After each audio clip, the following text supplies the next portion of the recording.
video lecture for you. Today we're going to be talking about unemployment for the IB diploma. This is both a higher and standard level lecture, so everybody needs to watch this. And we're basically going to be talking about unemployment, everything you need to know. Please take notes while you watch this. And I would also encourage you to practice. So as you do this, as you watch this, there are a few little quizzes. I want you to take those quizzes as you're watching this video. So pause the video, answer the questions, make sure you can do do the questions or answer the questions that are given to you.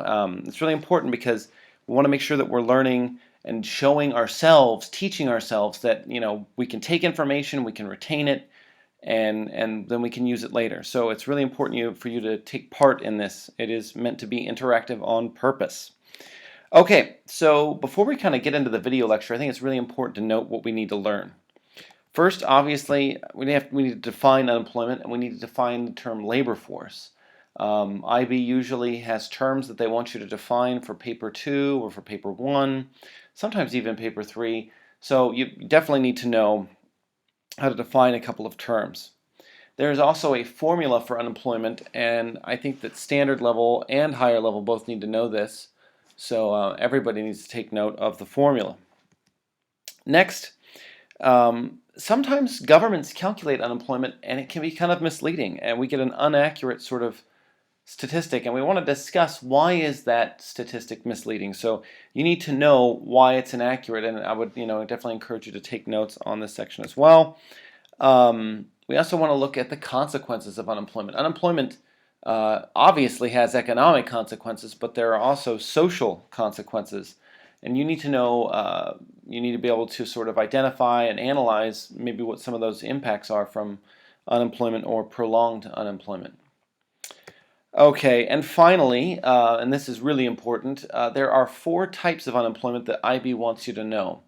And it's important for you to not only be able to define these 4 types, but there are 2 diagrams you have to know in relation to these types of unemployment. So definitely make the diagrams as we go through this video lecture, and also you want to be able to discuss how to solve unemployment caused by these different 4 methods. So we'll be going over those 4 methods as well. All right, so let's go ahead and get right into it. With unemployment and the labor force. We said we needed to define that.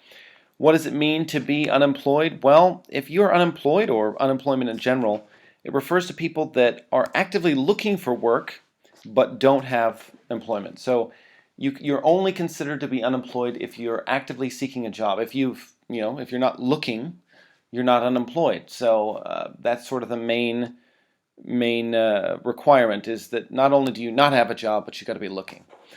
So if your mom chooses to stay at home, or even your dad, I mean, it's a brave new world, right?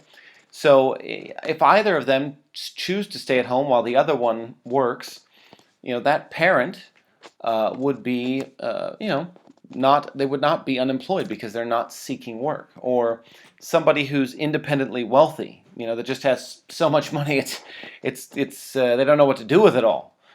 They are also considered unemployed. So, or not considered unemployed, sorry, they're not, because they're not seeking work. You have to be seeking work.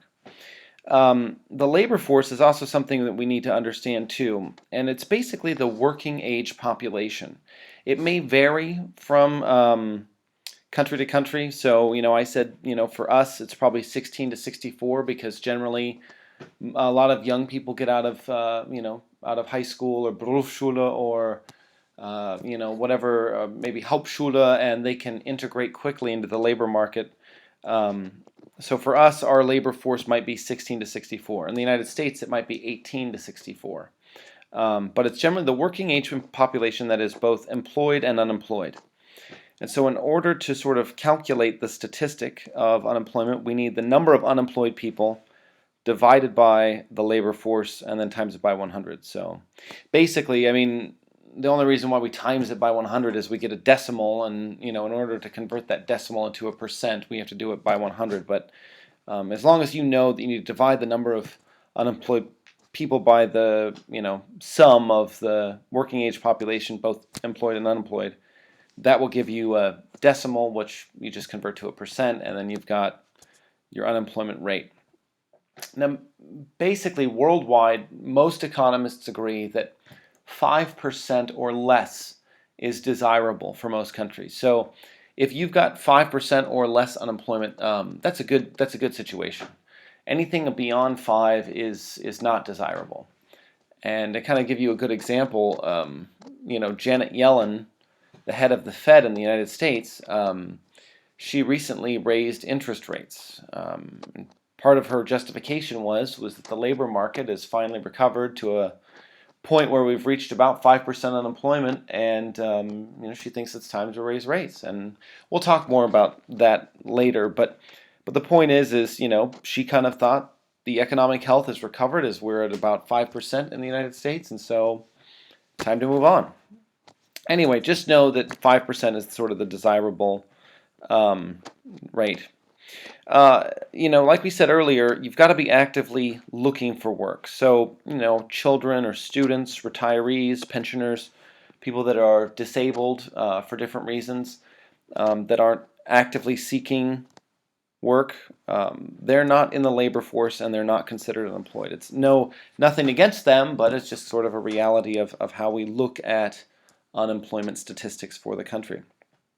All right, well, like we said, governments calculate the unemployment rate. Oops, got a little ahead of myself. And anyway, sometimes this unemployment rate is inaccurate or it's misleading. First, there's something called hidden unemployment.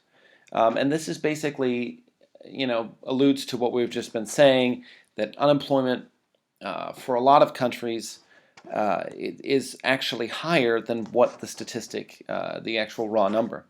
And so, for example, in places like Spain, they've had really, really high levels of unemployment for a really, really long time, upwards of 25%, meaning 1 in 4 people does not have a job. And this, has been going on for years. And because it's been so bad, inevitably some people give up looking. And so because they are no longer looking for work, they are not considered unemployed. So the problem with this is that, if you would approach any of these people that have given up and said, hey, I've got a great job, it pays really good money, do you want it? They would say, sure, yes, I'll take a job, and they'd be happy to get it. But because, it's been so bad for so long, they're just not looking. And so they're not actively seeking. And because they're not actively seeking, it might give you a false positive on your unemployment number. You might think, oh, it's really low. Well, actually, a lot of people have just given up. So it's kind of depressing. But that's one example of hidden unemployment. And it kind of can make this statistic misleading. Another one is something called underemployment. And this is basically when, if you want to work full-time but you can't, your boss will only give you part-time hours, you would be considered underemployed. Or, for example, if you lost your job and then you got a new job later but you were grossly overqualified. For example, if you were like an engineer and you were, a nuclear physicist or an engineer of some sort, and then you lost your job, and even though you're very, very qualified and have a lot of academic credentials, you end up working as a janitor, you would also be considered to be unemployed. Nothing against the janitors of the world. It just, if you're working below your skill level or your education level, you are underemployed. Also, there are people that are working in the economy that are not really calculated into the statistic because they don't report any tax income. These might be people that have snuck into the country illegally, and so they work what we call under the table. There are also people that just don't want to pay taxes. This is called tax evasion. And when people, just want to work under the table, just pay me cash. That's also technically, these people are working, they have jobs. Some of these people have homes and cell phones and cars, but they're not calculated in the statistic. And so that can kind of make the statistic a little misleading as well.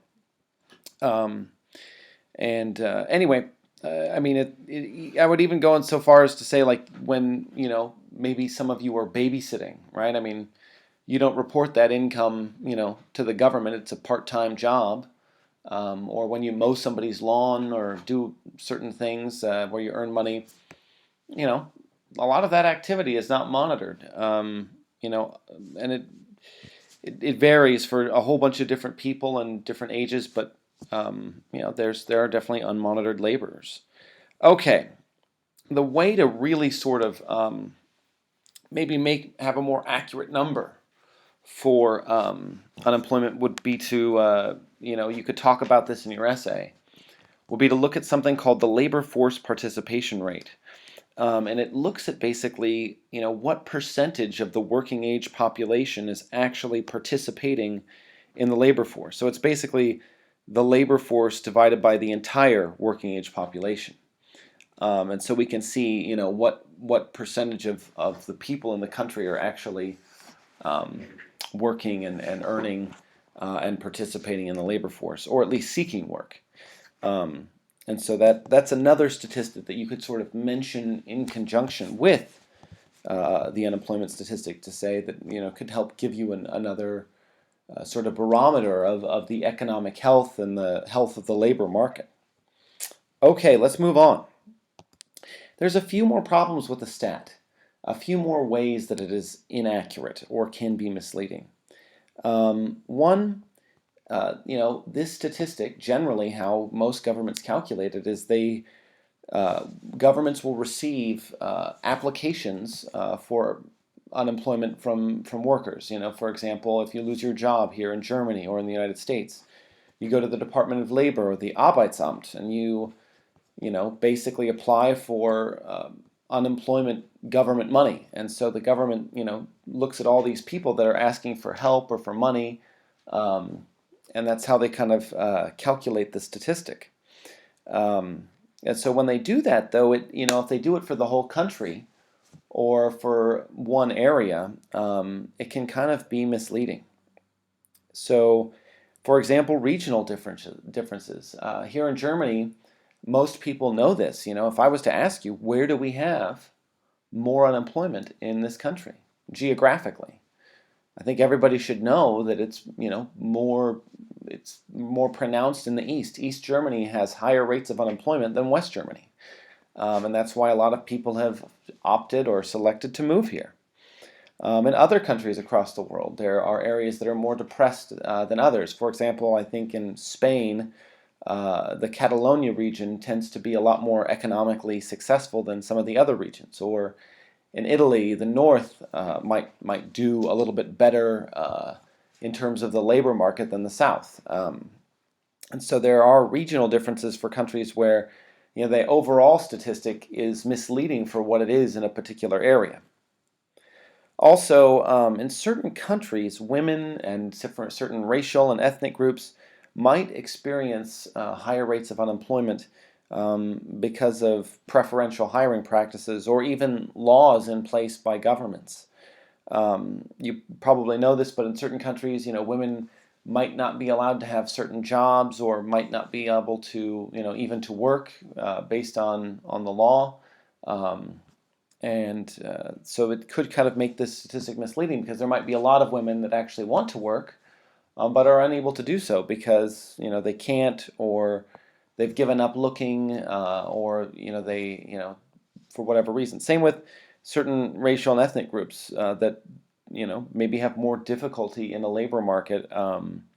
There's certain groups in the United States that are definitely discriminated against and have higher rates of unemployment. So that can be, that certain group could have a much higher rate and sort of, make the statistic not really illuminate the problem of unemployment in the country. There's also an age problem. So there's not only, women and regional and racial problems with calculating the statistic, but also age. And, youth unemployment is actually a real big problem in a lot of different countries. In just about every country all over the world, not all, but most, youth unemployment is quite a bit higher than the actual unemployment rate for the entire population. In Spain a few years ago, I think I read somewhere that even though it was 25% unemployment for the country in general, it was as high as 50 for the youth. And part of the reason, and you probably know this, is when you are young and you're trying to break into the labor market, you don't have the experience, and so it's more difficult for youth to get jobs. And this is a real problem, actually. Next, when you're older and you lose your job and you're looking for a new job, that also can be very, very difficult. Sometimes companies do not want to hire someone who's over the age of 50. Even though they can work for another 15 years, they might say, oh, well, you're older and you're going to be sick more often, or whatever reason they have. It can be very difficult for anyone over the age of 50 to get a job in certain countries, and they might have higher rates of unemployment as well. So, these are all different reasons why the statistic is misleading. Finally, and this is really important too, if you are a low-skilled worker, there's a lot of people that also have not many skills, and so the competition in these markets for low-skilled labor, whether that's flipping burgers at McDonald's or digging a ditch with a shovel. No offense to people that have chosen that, but the thing is, there's a lot more competition for low-skilled jobs now than ever before. And so, these people have higher rates of unemployment because, often they're easy to fire by, in terms their boss could fire them more easily depending on which country you live in. And when they are fired, it's easy to find another low-skilled worker to replace them. So you might have higher rates of unemployment with low-skilled workers. Okay. Well, we're going to go over one more point, and then we're going to take a break. Thank you for sticking with us. The consequences to unemployment. So there are definitely some big consequences, economic consequences, things like lower GDP. When there is a lot of unemployment in the country, people aren't working. They're not producing goods and services for different companies. The income, the national income of the country will go down. And this is bad for everybody. It's bad for investors. It's bad for the economic growth outlook. There are a lot of negative economic consequences. So not only is collective income lower, GDP is lower, but also the individual people, they earn less income. When they, lose their jobs, they'll go to the government and ask for, what's called unemployment insurance or Arbeitslosengeld, where they will try to get some money from the government, and it won't be as much as they used to earn, but it will be enough to survive. I mean, these people are now earning less money, and it's difficult. And so loss of income for them, and also income inequality tends to get worse. We have more people earning less money, and it tends to make the statistic, which we'll learn later, worse. Also, when we have a lot of unemployment, taxes in general are, not as many people are working. Therefore, the government's not collecting as much in taxes. This is a real problem because you've got all these people that aren't working and not paying taxes. However, all these same people are now asking the government for help, financial help, whether that's Arbeitslosengeld or Hartz IV or welfare or different support from the government. So these people ask for support. They used to be paying into the government, but now they're not paying into the government in terms of, with their tax revenue because they're not employed, but they're drawing from the government or taking from the government by trying to get these benefits from the government. So it's hard on a government budget. It can lead to a deficit or even debt eventually if it's persistent over a long period of time. There's also a lot of social problems. So not only we have economic problems with, a strain on the government budget and lower GDP, but we also have problems like, when we see higher rates of unemployment, especially prolonged unemployment, we'll see things like higher rates of poverty, drug use, alcoholism, homelessness, divorce rates, depression and anxiety, and just general burden upon families. When the number one cause of divorce in the United States, and I think a lot of other countries across the world, is financial problems in the household.